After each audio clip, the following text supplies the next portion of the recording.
Thank you, Aidan. It is truly my pleasure to be here to address everyone with such an amazing audience. Before I begin, I would like to make sure that we acknowledge everyone that made this conference possible. So again, University College Dublin President Andrew Deeks, Professor Joe Carthy, Principal of the College of Science, Professor Maeve Conrick, Principal of the College of Arts and Celtic Studies, Professor Gabriel Cooney, Head of School, and a special thank you certainly to Dr. Aidan O'Sullivan, Brendan O'Neill, and this amazing team that put this conference together. It's been absolutely wonderful, and I look forward to the next few days as well. And also on behalf of EXARC, Roland Parter-Cooper, Magda Zielinski, and Ruth Fillery Travis, who were really leading the intersection between EXARC's role in this conference. Thank you all. I'd also like to acknowledge all of you, my colleagues and friends who continue to inspire me, my research, and my teaching. This is an amazing room with some very talented people, and you all should be recognized as well. And while I'm in the business of acknowledgments, I think, as many of you know, it is very important to have a great support base to do the kind of things that we do. So I'd like to also acknowledge my wife, who's in the audience. And it's very serendipitous. We met 17 years ago this Monday in an Irish pub. So now we get to have Guinness in a real Irish pub in Ireland, because that Irish pub was in Princeton, New Jersey. I'd also very quickly like to mention that I am truly in awe of the work that other professors in this audience do continuously with their students when they teach experimental archaeology. People in this audience I've already been familiar with prior to this conference: Aidan O'Sullivan, Linda Hercombe, Javier Buena, John Whitaker, and Catherine Camp, and also the people that just addressed us in the last session. That was a very tough act to follow, and I look forward to some conversations after this with all of you. So in preparing for this talk, knowing that I'd be in front of such an amazing audience, I asked myself, what could I bring to the table here that you all don't already know?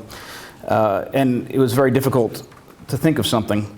And what I settled on was this idea that we probably all practice to some degree, but I finally found a name for, a title for, this idea of sole authorship.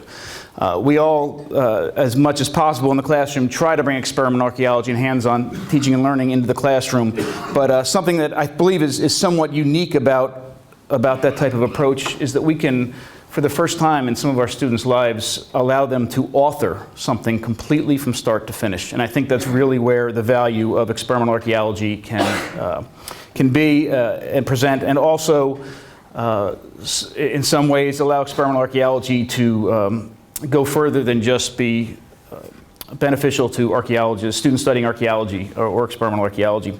So anyhow, the title of this talk is Sole Authorship, Experimental Archaeology and the Value of Authentic Learning Experiences in Higher Education Pedagogy.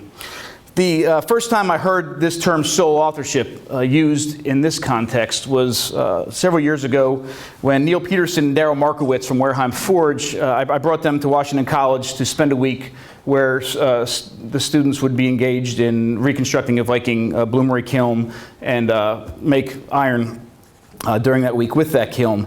And Neil Peterson and Daryl Markowitz were throwing around this term sole authorship in a way I've never heard it before. Certainly coming from an academic background, we all know this term, S-O-L-E. But in this context, it was completely foreign to me.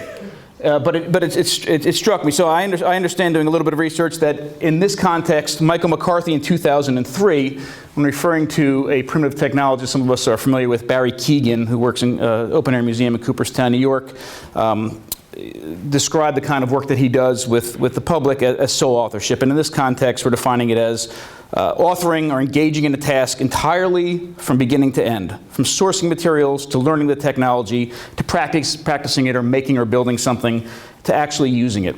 And I realized that when they explained to me what this meant, that this is exactly the kind of thing that I've been trying to do with almost every piece of my life, and certainly with everything that I try to do with my students. And this is also something, again, that I believe we really can take advantage of with the experimental archaeological approach.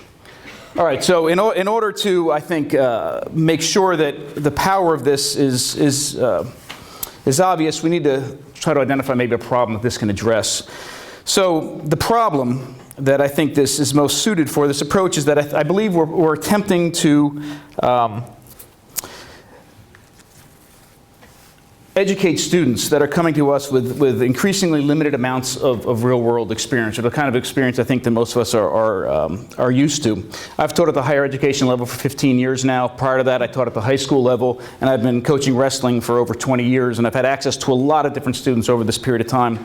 And over this time, I've seen a change in what these students are bringing to the classroom and to some of the conversations. And more recently, these changes are happening more rapidly. And I believe this is a result of the way that we, in the modern world, live our lives and how much of it is compartmentalized.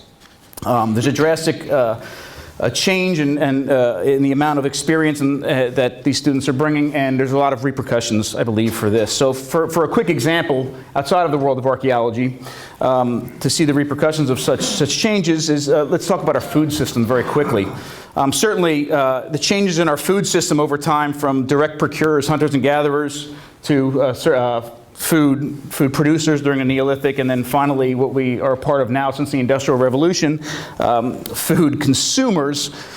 One of the changes that we have here is that the entire system, the food system, is increasingly hidden from us over time. What we do see is even compartmentalized. So when we do see the food, it's compartmentalized there as well in grocery stores. We have different aisles, right? We have the dairy aisle, the meat aisle, the produce aisle. The eggs are separated from the chicken breasts that you can get in the butcher. And that may not seem like something very important, but in fact it is. The fact that some kids don't even know that the chickens that have those breasts in the meat aisle produced also those eggs in the other aisle is problematic on a larger scale. And this goes even further, even with the food itself. You know, we used to look at something like this and think of it as an apple, but we no longer do this. We engage in something food activist Michael Pollan calls nutritionism. We look at that apple and we don't think of it as an apple. We worry about how much fat and calories and proteins and carbohydrates are in that apple. And we make food choices based upon this nutritionism. So are there consequences to this? And are those consequences important? And I believe they are. This individual and this individual have completely different views on the world. Certainly there's obvious differences between the two, but for the individual on the right, so much of life is hidden. Lack of experience, lack of exposure, lack of understanding, lack of investment, lack of the realization of the repercussions and consequences of their food choices, lack of satisfaction and accomplishment because they're so far removed from the entire food process. The difference between their worldviews and the way they envision their place in the environment and the consequences of their food choices on the environment are drastically different. We've even compartmentalized education. In the US, we could call this siloing, right? And this also, to some degree, compartmentalizes our thought process, and then in a larger sense, how we view the world. Okay, so here's the problem.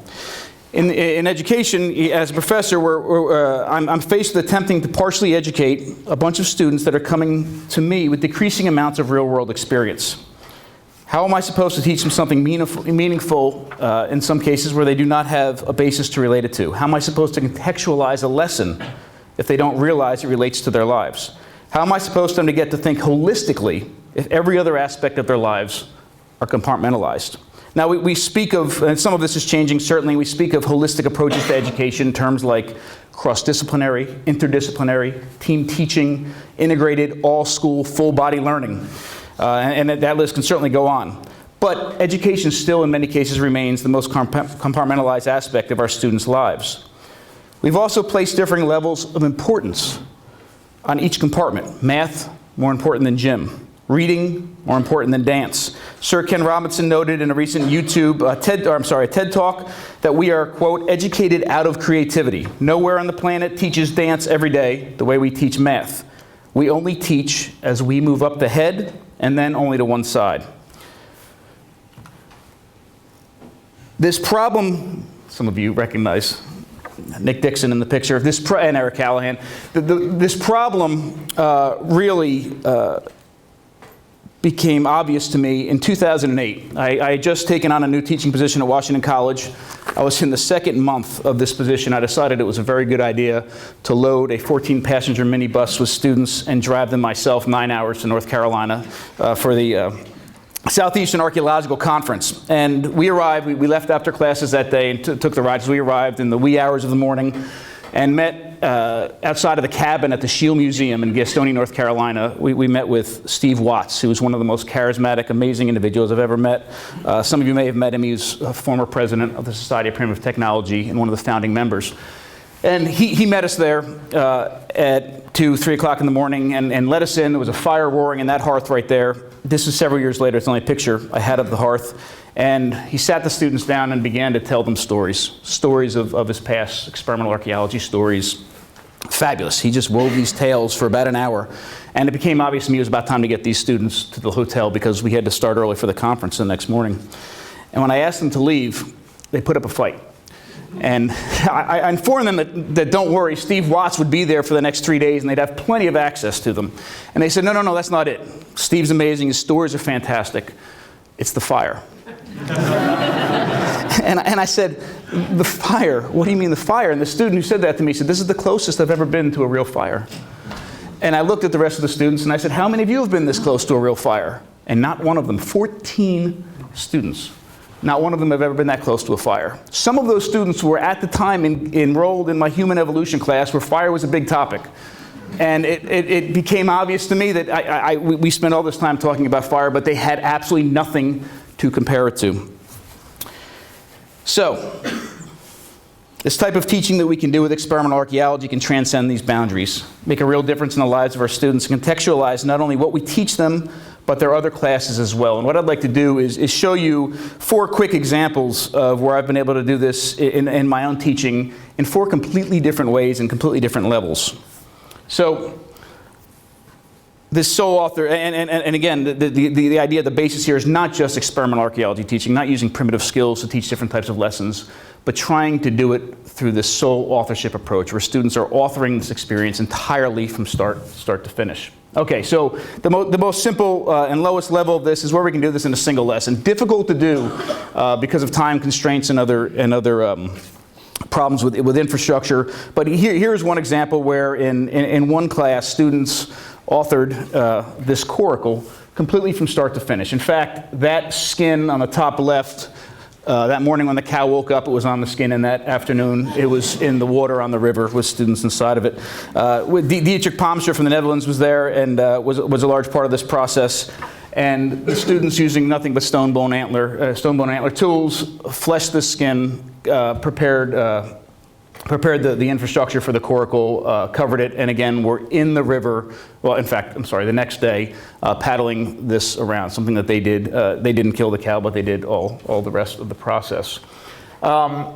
I've taught an experimental archaeology class at least once a semester for 14 years now, and it's changed quite a bit over time. It's certainly a technology-based course, but what we've been able to do, or what I've been able to do through this course as it's changed over time, is allow the schedule of the technologies that we practice to build upon one another.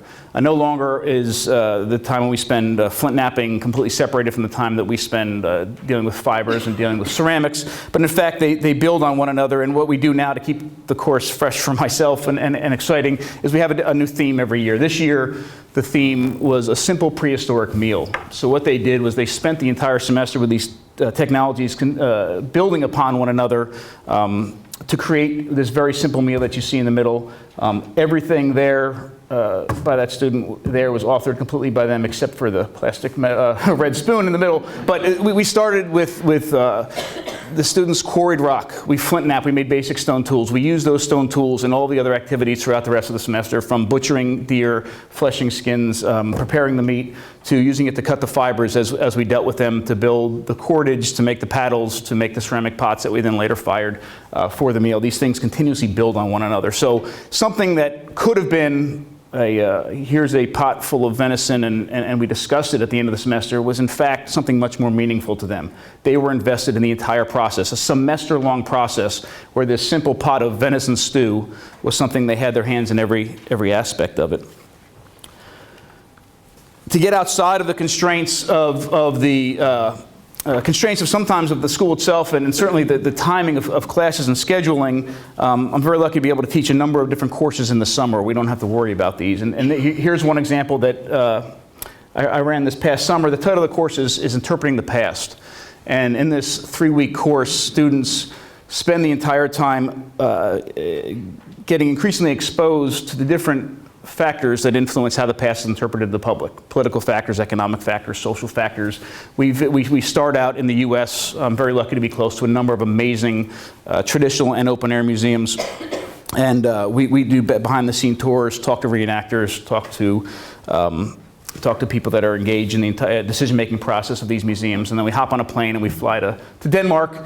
We do the same thing there at the National Museum and Roskilde and Lyra Land of Legends. And then at the end of this course, the students turn around and become interpreters themselves. They put into practice what they've learned in the beginning 2/3 of the semester.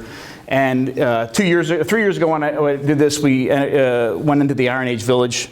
And they lived Iron Age life in the Iron Age village and interpreted their view of Iron Age life to the public. And this year we were a part of the Athra gathering, and the Stone Age gathering. But what was unique about this was not any of what I already mentioned. What was unique here is how they solely authored their clothing. We started a year ahead of time. Students butchered deer, they fleshed the skins, they brain tanned the skins, and they made that clothing entirely from scratch. And then they used that clothing to shelter them from the elements and for the entire process. They were very proud of what they did. Again, a completely different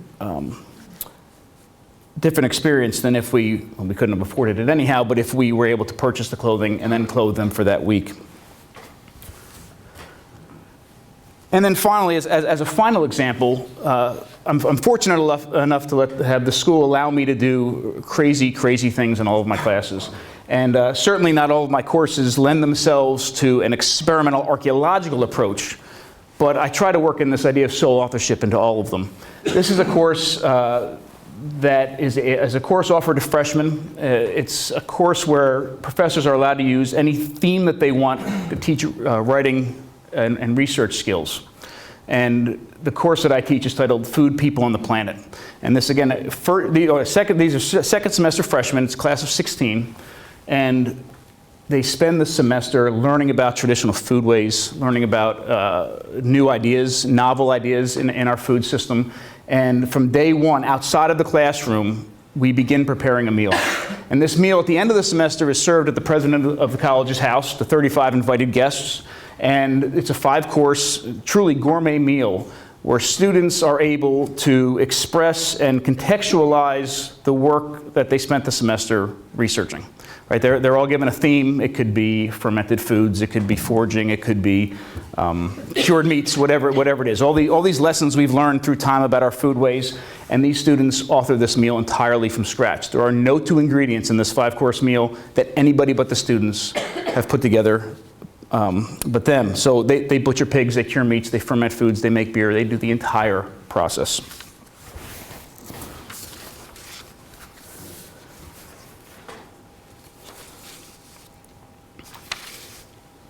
Okay, so what can experimental archaeology as a basis for a sole authored education do? Well, there's some basics that we're all certainly aware of, and we've heard quite a bit about this as well over time. It's certainly a fun and engaging way to teach and learn. Students who enter these classes that may not already be interested in some of these topics certainly get engaged. We've seen this happen. It reinforces traditional themes and lectures. It's one thing to talk about certain types of early artistic expressions, and it's quite another to have them choreograph themselves, process it, and do and make a number of different expressions themselves. It breaks down barriers, which is what I think one of the biggest advantages of this is. The girl on the top left was a vegan her entire life, and we had as a part of another course we spent the weekend foraging, learning about local resources, and my part of this course was that we went out, we foraged, and we lived out in the woods for several days, and we created our own meal from scratch. And one of the things that we were doing was certainly roasting bones and eating bone marrow. And I told her that I needed her to be a part of the process. I needed her to see it. I needed her to smell it. But she certainly didn't need to eat anything that she didn't want to eat. And I caught her later that night behind a rock holding a bone like this because she thought it was so absolutely fantastic. Students learn with all of their senses, right? It's much more than seeing and listening. We know this. They feel, they hear, they taste learning, and it sticks with them longer. They learn the efficiency of tools. It's one thing to talk about these things. It's quite another to actually use these tools and have to resharpen a knife and know why it's problematic when you're butchering an animal to continuously hit bone, right? And why you're not supposed to cut vegetable fibers on top of concrete. It's very, very bad. We see archaeological residues, right? They saw throughout the different steps of these different activities, right? They see what the residues are of their own activities, and they can relate that better to the archaeological record. We can answer archaeological questions. Here, students were posed with the question in the human evolution class: what tool was more effective for different activities in basic Oldowan technology? Was it the core itself or was it the flake?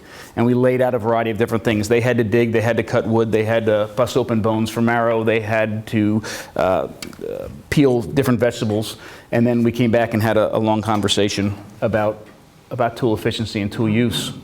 And they can also see, especially when they solely author these experiences from start to finish, they can begin to see the relationships between these technologies, like I mentioned earlier.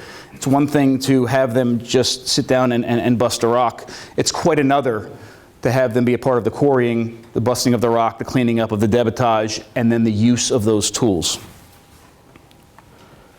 And it can also immerse students, certainly in the past, in the words of John Anderson, a virtual time machine. And it's probably the closest we'll ever get. And these are life-changing experiences, but they can do so much more. Certainly these courses and this pedagogical approach to teaching made the learning experiences more rewarding and authentic. These students learned firsthand how the world works. They made something out of nothing. They fashioned tools and learned to use them. They firsthand extracted something useful from the environment and saw what that actually means. For instance, and they realized the consequences of their actions. For instance, in the case of the clothing for the summer course, through all of their senses, the view of the carcass, the visceral smell of the butchering and the brain solution, especially when it was warmer, the feeling of how the skins felt as they were transformed through the tanning process, reminded them that it required a loss of an average of 4 lives to clothe each student. This was much more powerful than ordering those outfits from someone who made them for them. They learned the anatomy of a deer and the qualities of the different parts of the skins. They learned the properties of brains, sinew, skin, tools made from bone, antler, wood, and stone. They learned how this type of tanning leaves no or little negative impact on the environment, in stark contrast to modern tanning methods that, as we all know, are extremely destructive. And they learned the value of hard work. Nothing about the processes were shielded from them, and as a result, they have a better understanding of the place of humans in the environment and what that truly means. They forged tools, used them, and made something useful that they relied upon them for days to clothe them and shield them from the elements. They also can now better understand and interpret the archaeological record and life in the past, but it does even more than that. I believe they can actually apply these lessons to modern life and rely upon their experience to better understand important modern issues such as resource extraction and sustainability. Students experiencing this sort of an education are the ones that I want making important decisions about the future. They have the ability to see the consequences of their actions, having followed something entirely from beginning to end. I believe these goals are best achieved by allowing students to author the experience themselves. So in closing, where do we go from here? What can we do to make these experiences more meaningful and have a bigger impact in our students' lives? I think we need to continuously push the limits and teach the way that we want to teach the way we believe in. We need to connect students to their world by using these authentic experiences. We need to imagine and create a system where students come to college and actually leave healthier, better informed, and more connected to themselves, one another, and their world. And this mission goes well beyond any classroom. Whether you're an educator, interpreter, or primitive technologist, the language that we all in this room share, one grounded in a reality that our genus is known for 2.5 million years and our species is known for 200,000 years, is unfortunately foreign to most of the modern world. It's a powerful tool, and we must use it to the fullest. Through the use of primitive technology and experimental archaeology, we can convey a multitude of messages to everyone we come in contact with. And by helping people author something, anything themselves, we can offer them an opportunity to contextualize practically anything that is worth living. So I'd like to leave with a quote from Howard Gardner, probably best known for his idea on multiple intelligences. And in 1999 he wrote, "I want my children to understand the world, not just because the world is fascinating and the human mind is curious. I want them to understand it so that they will be positioned to make it a better place." Thank you.